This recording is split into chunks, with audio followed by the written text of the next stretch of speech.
दिवाली के इस पावन पर्व पर एक छोटी सी कहानी सुनाता हूं। सबको मालूम है कि भगवान श्री राम ने जब लंका विजय की तो उसमें बहुत बड़ा योगदान, बहुत बड़ी भूमिका लक्ष्मण जी की भी थी।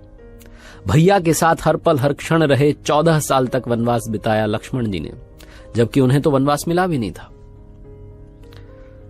बस उनका एक ही उद्देश्य था कि वो अपने भैया की सेवा करते रहे। अयोध्या से जब भगवान श्री राम और मां सीता जी रवाना हो रहे थे वनवास के लिए, तो लक्ष्मण जी चरणों में गिर गए, कहने लगे कि मुझे भी साथ लेकर के चलिए, मैं भैया भाभी की सेवा करना चाहता हूं, मैं आपके साथ रहना चाहता हूं।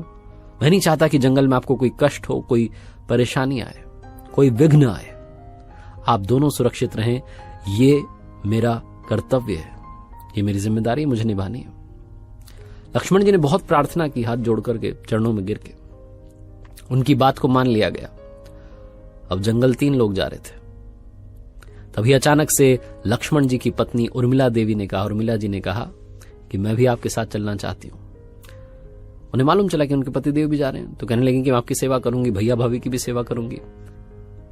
लक्ष्मण जी ने कहा कि नहीं, मैं आपसे अनुरोध करता हूं, विनती करता हूं, आप जंगल मत चलिए, क्योंकि आप वहां चलेंगे तो मुझे आपकी फिक्र रहेगी, मैं आपकी चिंता करूंगा और इस चक्कर में मैं पूरा ध्यान, पूर्ण तरीके से जो सेवा है वो भैया भाभी की नहीं कर पाऊंगा, आपकी सेवा करने में लग जाऊंगा। आप मत चलिए, मुझे आपकी बहुत फिक्र रहेगी। मैं आपसे अनुरोध करता हूं कि आप यहीं महल में रहिए, अपनों के साथ रहिए। आप परिवार के साथ रहेंगी तो मैं चिंता मुक्त रहूंगा कि वहां परिवार के साथ आप सुरक्षित हैं और मैं अच्छे से, सच्चे मन से भैया भाभी की सेवा कर पाऊंगा। अनिच्छा से उर्मिला जी महल में रुक गई। इच्छा नहीं थी उनकी, लेकिन क्योंकि लक्ष्मण जी ने उन्हें समझाया तो उन्हें रुकना पड़ा। वनवास के लिए भगवान श्री राम, मां सीता जी और लक्ष्मण जी रवाना हो गए। वनवास का पहला दिन बीता।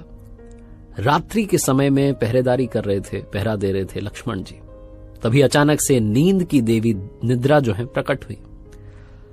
उनको देख करके लक्ष्मण जी चौंक गए, कहने लगे माफ कीजिएगा, आप मुझसे दूर रहिए, 14 साल के लिए दूर रहिए, मैं एक पल भी सोना नहीं चाहता, अपने भैया भाभी की सेवा करना चाहता हूं, आप कृपा करके मुझसे दूर रहिए।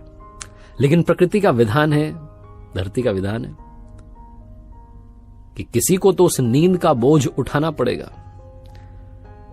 तो लक्ष्मण जी ने कहा कि एक काम कीजिएगा, वहां अयोध्या में महल में मेरी धर्मपत्नी उर्मिला है, वो भी परेशान हो रही होगी, उसे कहिएगा कि लक्ष्मण ने कहा है मेरी नींद का बोझ वो उठा ले। 14 सालों तक वो सोई रहे, मैं जागता रहूं, क्या ऐसा हो सकता है? निद्रा देवी ने बात मान ली। वो उर्मिला जी के पास गई, उन्हें जाकर के बात समझाई। उन्होंने सहर्ष इस बात को स्वीकार लिया। वनवास के 14 वर्ष लक्ष्मण जी दिन रात जागते रहे, एक पल भी सोए नहीं, और वहां उर्मिला जी सोती रही। इतना स्नेह समर्पण था लक्ष्मण जी का। भगवान श्री राम लंका विजय करके मां सीता जी को साथ लेकर के लक्ष्मण जी के साथ अयोध्या में पहुंचे। उनका राज्याभिषेक हो रहा था, मुकुट पहनाया जा रहा था, तालियां बज रही थी, उत्सव का माहौल था। अचानक से दरबार में लक्ष्मण जी हंसने लगे, और जब वो हंसने लगे तो लोग सकपका गए कि भाई क्या हो गया। उनको लगा कि पता नहीं हमसे कोई गलती तो नहीं हो गई। किसी ने धीरे से पूछ लिया कि क्या बात है, आप हंस क्यों रहे हैं? लक्ष्मण जी कहने लगे कि अब निद्रा देवी से किए गए वचन को निभाने का वक्त आ गया है। 14 साल तक मैं जागता रहा, उर्मिला सोती रही, उसने मेरी नींद का बोझ उठाया। अब उर्मिला के जगने का समय आया है और मुझे सोना होगा। और ये कहकर के वो फिर से हंसने लगे। इतना स्नेह समर्पण था अपने भाई के लिए लक्ष्मण जी का।